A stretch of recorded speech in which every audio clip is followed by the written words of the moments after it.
Buenos días y bienvenidos a Iceberg de Valor, el podcast de inversión basado en el Value Investing.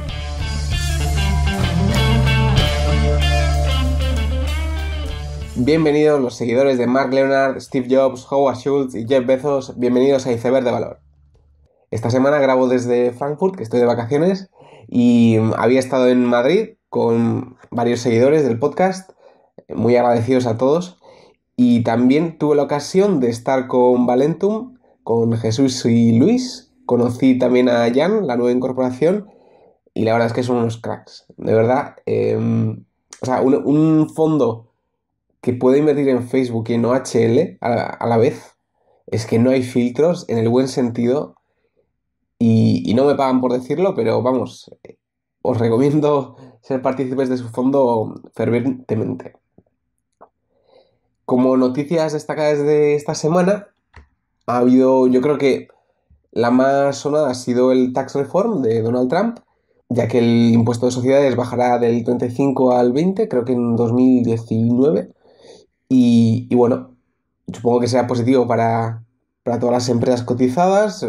Ya veremos la deuda de Estados Unidos cómo va, pero bueno, en principio no es una mala noticia. Los mercados no lo recogieron el lunes, parece que estaba ya asumido. Y por otro lado, la noticia de la semana ha sido que Xiaomi quiere salir a bolsa por unos 50.000 millones. Y tengo que decir que yo soy muy fan de Xiaomi, de sus productos. Yo tengo el portátil, hasta las zapatillas Xiaomi, pero bueno, no sé yo si los márgenes sean los mejores ni que sea la mejor empresa. Por otro lado, tenemos a 1000 vídeos y 1000 informes. Numantia, Emerito dio una conferencia en el JM, Argos también ha sacado un informe, Valentum, True Value. Me gustaría hacer un episodio un poco de resumen de todo lo que es Value en España, a ver si lo podemos hacer antes de final de año y comentar todo esto. Pero esta semana quería hablar del vehículo autónomo, y todo viene a que Quique Vázquez en El Confidencial había escrito un artículo y yo ya venía siguiendo el tema desde bastante tiempo. Vi el artículo y a los 10 minutos estaba hablando con Quique y bueno, teníamos unas visiones bastante parecidas respecto al tema y me parecía muy interesante comentarlo. En el anterior episodio hablamos del ciclo de sobreexcitación de Gartner, ¿no? Que, como siempre, cuando una nueva tecnología aparece, pues todo el mundo se emociona, se llega a un pico, pero luego la tecnología no está, cae y bueno, poco a poco se va desarrollando hasta que sí que es económicamente viable. Hay que tener en cuenta que Gartner es una consultora que hace un poco el informe de este ciclo anualmente, 2012, 2013, y sitúa las diferentes tecnologías y dónde ellos creen que están. Y viendo el coche autónomo, pues ahora debemos de estar básicamente en el pico o ya bajando de ese pico. Pero bueno, como dijimos en el anterior episodio, que el ciclo de Gartner es algo muy a posteriori y realmente es muy difícil que prediga las cosas perfectamente. En cuanto al coche autónomo, hay que saber que hay 6 niveles y bueno, el 0 es que un coche no es autónomo. Y luego hay, pues, diferentes niveles, del 1 al 5, de mayor o menor autonomía. El más destacable, pues ya sería a partir del 4, porque el 4 es que sea autónomo, pero en una zona restringida, con unas condiciones restringidas, y el 5 es totalmente autónomo, ¿no? Entonces, ¿por qué 4 y 5 son los más interesantes? Porque lo que se ha comprobado durante mucho tiempo es que si tú tienes un sistema de automoción semiautónomo, no, eso no funciona porque el ser humano, una vez de que le quitas, o sea, no está forzado a atender a lo que está pasando, se va completamente y si tiene que participar, lo hace mal y siempre hay problemas. Entonces, la estrategia siempre tiene que ser pasar a nivel 4 o nivel 5. Y el dilema que yo veo en el vehículo autónomo es que, bueno, yo he visto a analistas de Cobas y otros diciendo que en el futuro va a haber coches autónomos, coches conducidos y bueno, digamos una simplificación de lo que va a pasar, que seguramente es verdad, pero no sé hasta qué punto se comprende todas las implicaciones de esta tecnología. Al final lo que la gente dice es, a la gente le gusta conducir, si tengo que estar al volante, ¿por qué va a ser autónomo si para eso conduzco yo, que lo voy a hacer más rápido? Además, el coche autónomo no va a superar el problema de logística, pero claro, si tú tienes estaciones de bicis, claro, a las mañanas todo el mundo se va desde la periferia hasta el centro, luego del centro a la periferia, entonces logísticamente es bastante, una situación bastante mala. Y claro, los coches autónomos no solucionarán esto. Además, pues es una tecnología muy cara y por lo tanto el coste no está justificado. Y además hay un montón de problemas legales que, vamos, harán que sea imposible.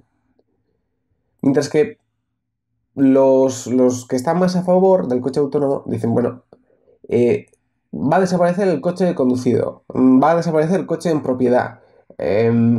Además, como el diseño urbanístico está condicionado al coche, pues los aparcamientos dejarán de existir y por lo tanto, pues todo el terreno urbanístico cambiará, habrá un montón de liberación del tiempo, transporte asequible, número de coches se reducirá, el número de accidentes se reducirá. Entonces, está este dilema que para mí el estar a favor es como muy de los medios y de la prensa, ¿no? Que no ven todas las complejidades e implicaciones de la tecnología y lo extrapolan, mientras que el inversor en valor suele ser bastante escéptico.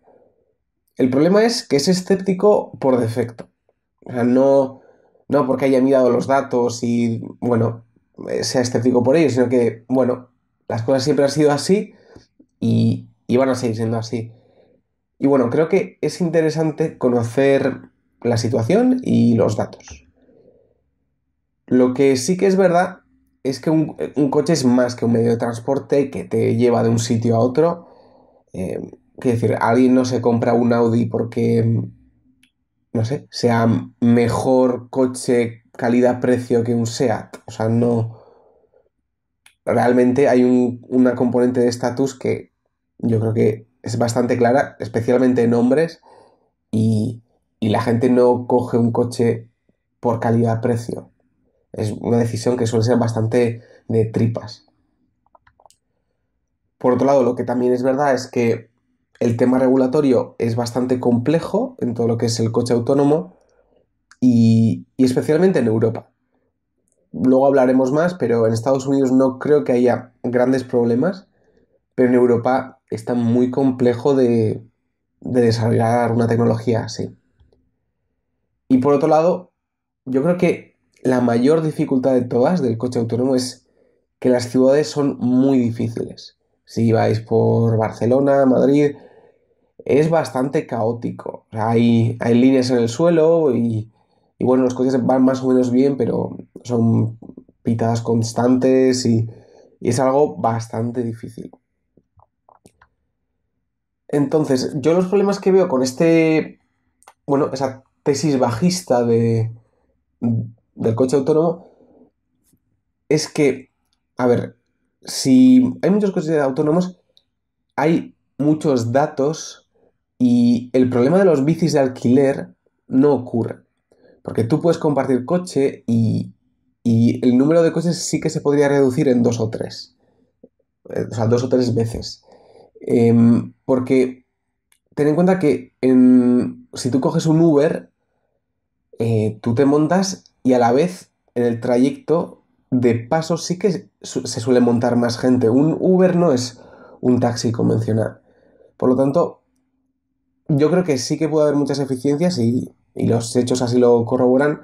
Y hay que tener en cuenta que ahora mismo la gente sale de casa y coge un coche de forma completamente pues individual y aleatoria de alguna forma, pero si todo eso está centralizado y coordinado de alguna forma, la eficiencia puede ser mucho, mucho mayor. Por otro lado, lo que creo que no tiene mucho sentido es la propiedad del coche autónomo. O sea, un coche autónomo, los sensores son muy caros, los iniciales de Google, o sea, valían 60.000 euros fácilmente y, y no tiene mucho sentido tener en propiedad un coche autónomo. Por lo tanto, he ahí la importancia del compartir coche. Y por otro lado, lo que se suele comentar es que el coche autónomo no va a ser capaz de coexistir con coches conducidos.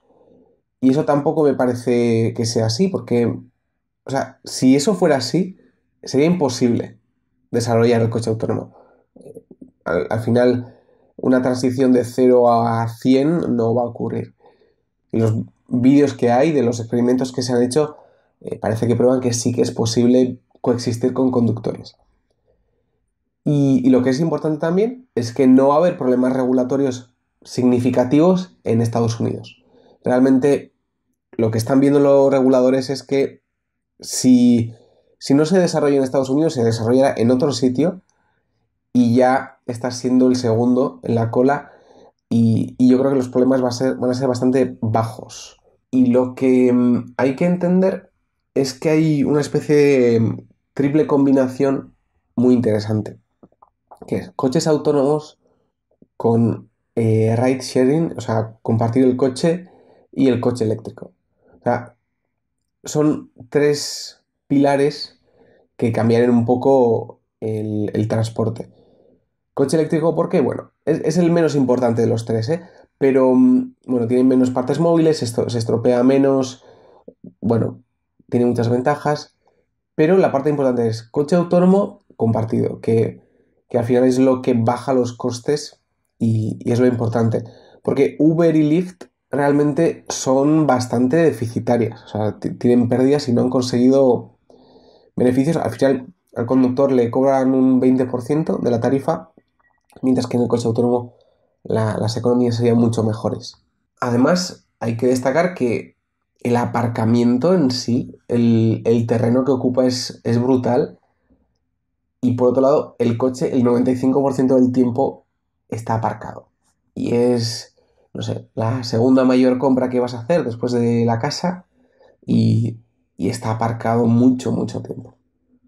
Además, como hemos comentado, el compartir coche con Uber, pues hasta ahora no ha sido muy beneficioso. O sea, yo siempre había pensado que Uber y Lyft sí que tenían bastantes barreras de entrada y que por ello sí que, bueno, producían una especie de efecto red, que sí que es verdad, ¿eh? A nivel nacional sí que ocurre, pero a nivel local sí que es posible sacar otra empresa que les pueda hacer competencia. Y lo que ocurre también es que los conductores se suelen cambiar de plataforma, los costes de cambio son bastante bajos y, y no son el negocio perfecto. Hay que entender que Uber es una empresa pues, privada y tiene una capitalización de unos 40.000 millones, Lyft tiene unos 10.000 millones, pero no han conseguido tener beneficios. Y lo que parece es que el coche autónomo es lo que le va a dar la vuelta a este sector y conseguir que tengan beneficios reales. Por otro lado, lo que no se suele tener en cuenta es lo caro que es tener un coche, ¿no? La depreciación, mantenimiento, reparaciones, aparcamiento propio, gastos de estacionamiento, impuestos, seguro, combustible. A mí en Estados Unidos, haciendo un poco de búsqueda, me salía que al año eran unos $6.000, que bueno, que aquí serían menos, pero bueno, tener un coche no es barato. Y además hay que tener en cuenta que el coche autónomo lo que te permite es una gran liberación del tiempo. O sea, al final es que tienes un chofer y ese chofer te lleva a sitios y tú tienes mucho tiempo para hacer lo que quieras. Y el otro ángulo que me parece interesante es el de la seguridad. Lo tenemos muy asumido, pero mucha gente muere en accidentes de coche. Bastante gente. eh, es una de las principales causas de muerte en los países desarrollados. Y lo que Elon Musk suele decir, que muchas veces en el mundo de la inversión se le critica mucho a Elon Musk y me parece bien y es correcto, pero lo que hace bien es decir que si tú tienes un coche autónomo que es 10 veces más seguro que un conductor normal, si tú prohíbes ese coche autónomo, básicamente estás matando a gente. No literalmente, pero claro, es que es 10 veces más seguro.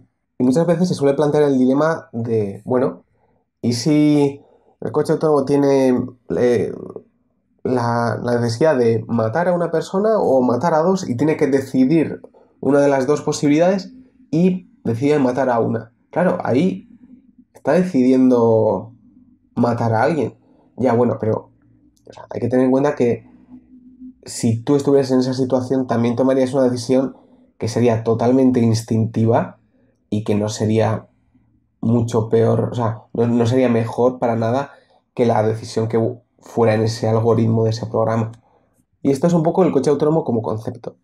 Hay que entender que todo comienza con el DARPA Challenge. En Estados Unidos se solían hacer pues, concursos de coches autónomos para ingenieros, etcétera. Y ahí es donde surgieron las primeras iniciativas, aparecieron los primeros sensores, y ahí comenzó a tener fama Velodyne, que es una empresa de sensores LIDAR, ¿vale? Los sensores LIDAR son unos sensores que lanzan haces de luces que rebotan y con ello consigues tener un 3D de lo que tienes alrededor. Y eso al final para el coche autónomo es muy necesario porque no puedes basarlo todo en cámaras y en visión artificial porque es muy difícil. Y entonces tú tienes ese 3D que con una seguridad de unos 10-20 milímetros te dice dónde está todo. Y al final el coche autónomo es básicamente una serie de sensores redundantes entre cámaras, radares, LIDAR que consiguen reconocer el exterior, consiguen reconocer las líneas del asfalto, dónde están los otros coches, etcétera. Y al final, el reto del coche autónomo es poder distinguir muy bien dónde está la carretera, dónde están pues, personas y otros coches y poder navegar en ese entorno. Tiene un GPS para colocarse y, y con eso poder ir en ciudades y en otros sitios. Al final, la dificultad, la gran dificultad son las ciudades, siempre. Porque, bueno, de hecho, lo que dicen en varias conferencias es que una ciudad es 46, 50 veces más difícil que simplemente andar en carretera. De hecho, Tesla ya tiene su autopilot, muchos fabricantes tienen un piloto automático que solo funciona en autopistas, pero que en ciudades es realmente difícil. Al final, la casuística que puede ocurrir en una ciudad es muy variada, muy diferente y es algo realmente complejo. Y es ahí donde está el kit de la cuestión porque es lo único que falta, o sea, es la ciudad.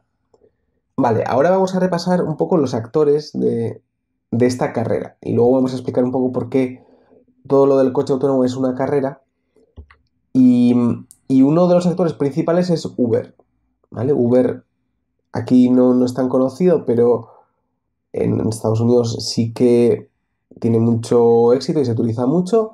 Es el coche compartido, bueno, tú puedes inscribirte en la aplicación, te vuelves una especie de taxista y Uber se lleva un 20%.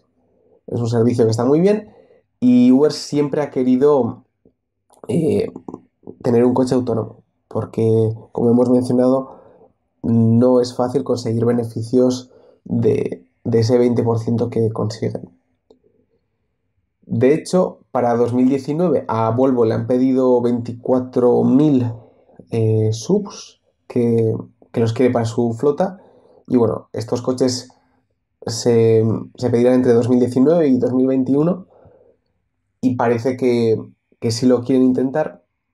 Aún así, yo tampoco tengo mucha fe en Uber porque ha tenido muchos problemas sobre su cultura interna, sobre su CEO han cambiado de muchas personas se están yendo. No tengo duda de que sí que tiene skin in the game, pero claro, una organización que no tiene beneficios, que tiene que acudir a inversores, eh, que no hace coches. Y además con todos estos líos me parecía muy sorprendente que desarrollara el coche autónomo. Además tiene bastantes líos y está en juicio con Waymo, que es el coche autónomo de Uber. Por otro lado, Tesla también es, o se suele decir que es un actor principal en el coche autónomo, y lo que siempre dicen es que los coches que ellos tienen, que ellos venden, ya están equipados para autonomía total.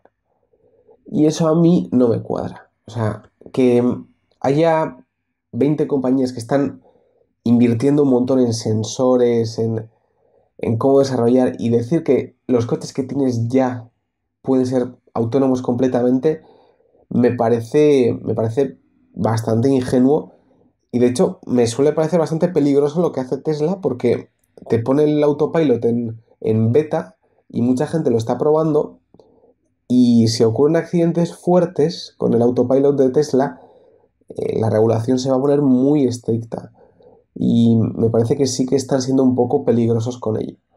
Además, otra vez, me parece un caso similar al de Uber que, claro, o sea, Tesla quema dinero. Un CEO que abre, o sea, que dice, va, pues quiero hacer un Hyperloop y entra a hacer Hyperloops. Tiene su Boring Company que hace túneles. Eh, yo creo que es un reto suficientemente complejo para que necesites foco total. O sea, no. Me parece difícil que una persona y una organización que esté a tantas cosas y a tantos frentes pueda, bueno, pues conseguir este gran reto. Por otro lado, están otros actores como Delphi que compró Nutonomy en 2017, hace muy poco, por 450 millones. Y bueno, Delphi al final es un suministrador de partes y de componentes para coches que bueno, al final ha hecho pruebas en Boston, en Singapur, pero parece que no ha escalado nada. Y ahora llegamos a Waymo, ¿no? Waymo es el departamento de Google que gestiona el coche autónomo. Y yo creo que cuando alguien habla de coche autónomo, la sensación que existe en el público es que, bueno, todas las empresas están haciendo algo, pero realmente Google es la mejor, sin duda alguna, porque, bueno, empezaron desde 2009 y vamos, al final va a ser Google el que saca el coche autónomo. Y hay estadísticas como en el Financial Times que salió que medían el número de disengagements o sea, en cuántas millas se daban esto. Esto es cuántas veces el conductor tiene que poner las manos en el volante porque ha surgido una situación especial. Y claro, ahí Google gana mucho, ¿no? Frente a todos los demás. Sin embargo, claro, no es lo mismo circular en zonas suburbanas, que es lo que hace Google, a circular en ciudad. Y de hecho Google pues hace los tests en Arizona y en estos sitios. Y entonces no me parece el mejor proxy para ver quién es el mejor en el coche autónomo, aunque es verdad que Google bueno, está en el top 3 sin duda. Al final fue fundado en 2009, Google es un líder en software, pero lo que yo veo es que no tiene skin in the game. O sea, Google, si no saca el coche autónomo, va a seguir siendo un imperio brutal y no se juega la vida en ello. No está integrado verticalmente, hay pues, problemas de escalabilidad y bueno, es un proyecto más de Google, ¿no? Y en 2017, en febrero, había un artículo que decía que, bueno, la gente estaba dejando Google, Waymo, porque les pagaban demasiado. Y bueno, no deja de ser una anécdota, pero sí que me parece que Google no se juega la vida con esto. Y eso puede ser importante. Bueno, y ahora voy a hablar de General Motors. Y como disclaimer, decir que yo sí soy accionista de General Motors y de hecho todo este episodio viene de que tengo que estudiar el estado del arte y si comprar más acciones de General Motors, vender, mantener, y de ahí depende mucho la situación del coche autónomo. Al final, estos temas no son fáciles de buscar en Google, porque claro, al final todos son noticias y es difícil encontrar información, pues datos ciertos. Pero algo que sí se puede hacer es ver en los perfiles de los trabajadores de las empresas quién va a dónde. Y en General Motors está yendo mucha gente de Uber y Google a Cruise, que es la startup que General Motors compró de navegación autónoma. Gente de Netflix, gente de Uber y gente de Google. Ahora mismo tienen 1.200 trabajadores y en 2018 se espera 2.100, solo en la parte autónoma. Y yo creo que eso ya dice mucho. Pero lo más importante es el jockey. El jockey es Kyle Vogt. Es el que fundó esta startup, que es Cruise, que luego General Motors compró por 1.000 millones de dólares. Y era una startup de 40 personas. Aún así, Kyle Vogt es una persona que tiene experiencia pasada porque fundó Justin TV, ¿vale? Al final es una empresa que hacía retransmisiones en directo, que al final se convirtió en Twitch y que finalmente se vendió a Amazon por unos 1.000 millones de dólares. Y se le define a Kyle como esa persona que se pasaba 3 días encerrado en una habitación programando. Y esto lo fundó en tercero de carrera, es decir, sin acabar su grado de universidad, ya estaba fundando Justin TV, que luego sería Twitch, que venderían a Amazon. ¿Vale? Es una persona que no esperó ni a terminar la carrera. Y yo creo que todo al final dice que es una persona muy buena para llevar el departamento del coche autónomo en General Motors. Por otro lado, la mano derecha, que, bueno, al final es la CEO, que es Mary Barra. Mary Barra vende Opel, deja Europa y compra Cruise también. Llegó en 2016 a ser la CEO, pero es una persona que se ha pasado toda la vida en General Motors. Empezó en 1980, hace 37 años, y ha estado como en 20 puestos en General Motors, no ha estado en otra empresa y ha llegado a ser CEO. O sea, ha pasado de todos los puestos posibles. O sea, esta persona no es un vendehumos que ha salido del Harvard Business School y dice que va a hacer el coche autónomo. No, o sea, es una persona que viene desde abajo de General Motors y lo está haciendo muy bien.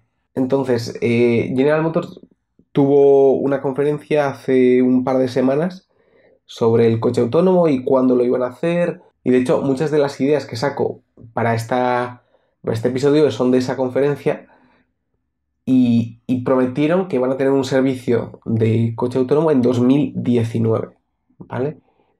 Y no lo está diciendo alguien que está vendiendo humo, no, es alguien que, eso, como hemos dicho, ha estado en todos los puestos de General Motors, una persona muy, muy estricta.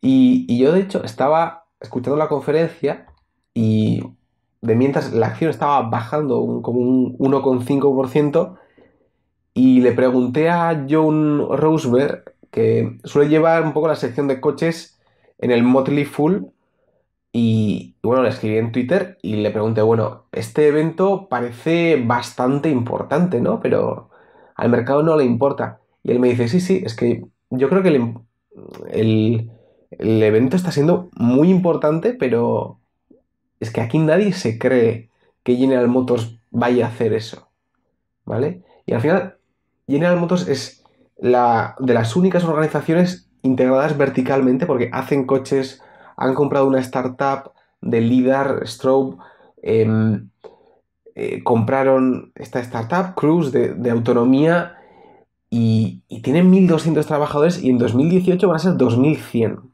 ¿vale? Si vas a Waymo, tiene como 500 trabajadores. Luego hablaremos de Ford, que tiene unos 200 trabajadores. eh, y cogiendo a gente de Netflix, gente de Uber, gente de Google. Y yo creo que van muy en serio. Me encantaría escuchar una tesis bajista de General Motors y, de hecho, me haría mucho más feliz que gente apoyándolo.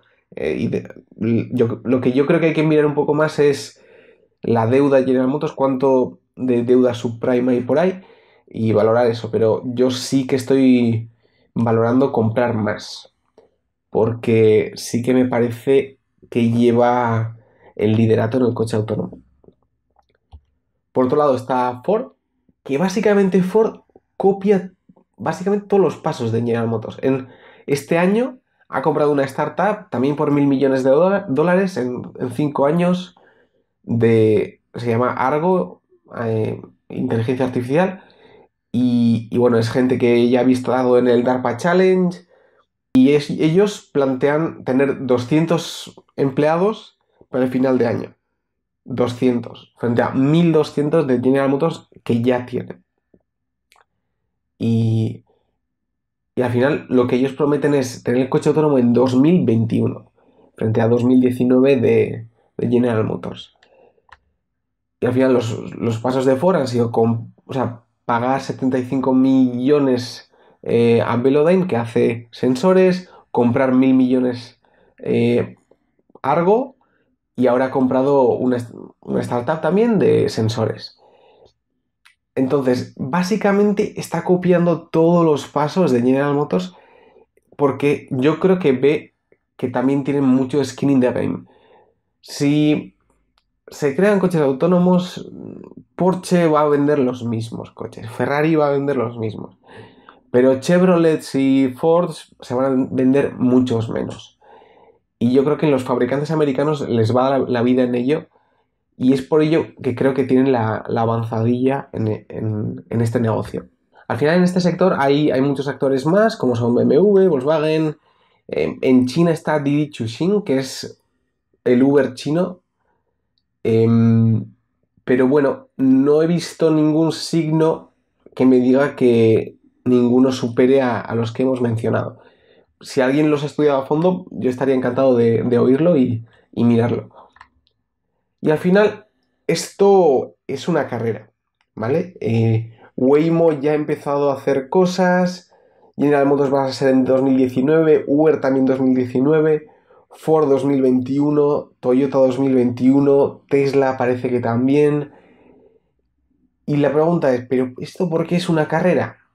Bueno, al final, si tú haces un coche y un software que funciona y lo pones a circular, eso mejora constantemente, porque al principio será pues bastante malo, irá lento, luego irá mejorando poco a poco, y al final el estar circulando te puede llegar a mejorar mucho frente a los nuevos actores que no han estado circulando.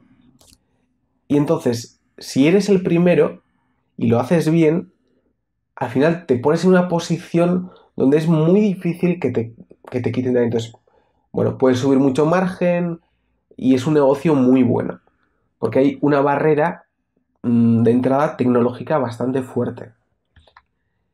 Y no es como Uber o Lyft, que, bueno, al final conductores hay muchos y pueden cambiarse de plataforma, sino que es algo muy tecnológico. Tienes que estar probando en ciudades, y si ya hay uno que ya lo ha hecho, que tú entres es muy difícil, porque tienes que tirar mucho de precios, pero bueno, él ya está amortizando todos los costes, por lo tanto, me parece un negocio muy bueno. Y esto es lo que se llama el First Mover Advantage, o sea, tienes la ventaja de ser el primero. Y es lo que le da sentido a todo, porque pasas de un fabricante que vende coches por 30.000 dólares a ventas de 200.000 durante el ciclo de vida del coche. Bien, y después de todo este episodio, lo que me gustaría también decir es el caso bajista del coche autónomo, que yo creo que es Sergio Marchionne, el caso más representativo, que dice, no os creáis nada del coche autónomo porque o sea, es la forma perfecta de destruir mucho valor.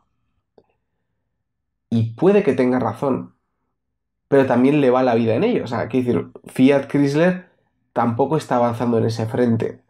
Entonces, bueno, yo creo que hay signos por los que eh, se puede pensar que el coche autónomo llegará pronto a Estados Unidos, pero el escepticismo también está justificado y lo entiendo.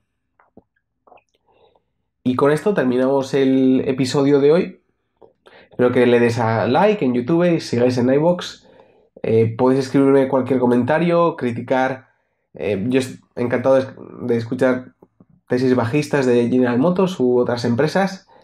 Y, y eso, en diciembre espero hacer un capítulo más, un poco de repaso de todo lo que es fondos value en España. Y seguramente no habrá muchos capítulos más en diciembre, alguno más, pero bueno, luego ya llegarán vacaciones y quiero tomar un poco de tiempo para estudiar un par de empresas.